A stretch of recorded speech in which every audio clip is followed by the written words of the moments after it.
good morning, Group 52. May the Lord bless each and every one of you. Now, I have a question. How can you free yourself from a problem that you can't see as a problem? Now, I know it sounds a little weird, but it happens to us all of the time. We're taught that seeing is believing. So if we're born into something that's wrong, we believe it's the right thing because it's the only thing we know. The first thing we've seen, we say is the right thing. So most of us are familiar with the children of Israel leaving Egypt. But do we know that they were born into bondage? They were born into slavery and oppression by the Egyptians. So it was the only thing that they knew. So when they left and they start walking around in the desert and life gets hard, they desire Egypt again. They desire what they perceive to be the truth. They say, oh, we missed the fish, the onions. Life was so good. The food was so good. Now we're here in the desert and we're gonna die because all we have is this bread from heaven. But Egypt was the only truth that they knew. So to them, Egypt was right. But how is it that we can free ourselves from such a condition? You see, they needed to be set free, but were so bound, so blind, that they did not know they needed to be set free. The answer is here in Exodus chapter 3, verse 7 through 10. This is God speaking to Moses. Verse 7, and the Lord said, I have surely seen the affliction of my people, which are in Egypt, and have heard their cry by reason of their taskmaster, for I know their sorrow. Verse 8, and I am come down to deliver them out of the hand of the Egyptians, and to bring them out of that land unto a good land and a large, unto a land flowing with milk and honey, unto the place of the Canaanites, and the Hittites, and the Amorites, and the Perizzites, and the Hivites, and the Jebusites.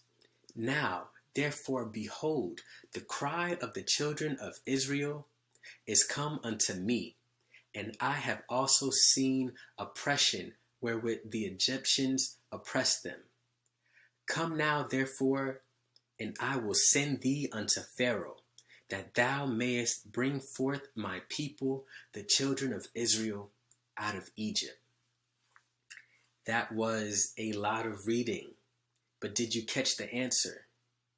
In verse 7, God said, I have seen the affliction of my people which are in Egypt.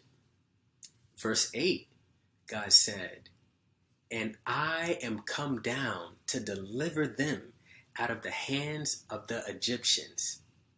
So verse 7 and 8, God said, I've seen it. And I'm here, I came down to do something about it. Verse 10, he says, come now, therefore, and I will send thee unto Pharaoh. When he says thee, he's talking to Moses. So God says, I have seen it. I came down to do something about it. Now I'm going to send Moses to Pharaoh. Because the answer is, when you're in a problem so deep you can't see your way out, God sends a savior. He sends someone to give you the answer. Now, if this was a little confusing, on this same page in the live section, you'll find a more expounded explanation of this, but that is the answer. God sends a savior to show you the way out, like he sent Moses.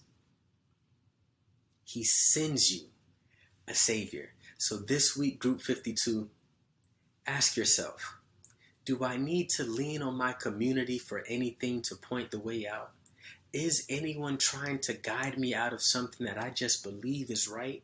Should I take a step back and ask what's going on here so I don't end up like the children of Israel, walking around in circles and circles for 40 years?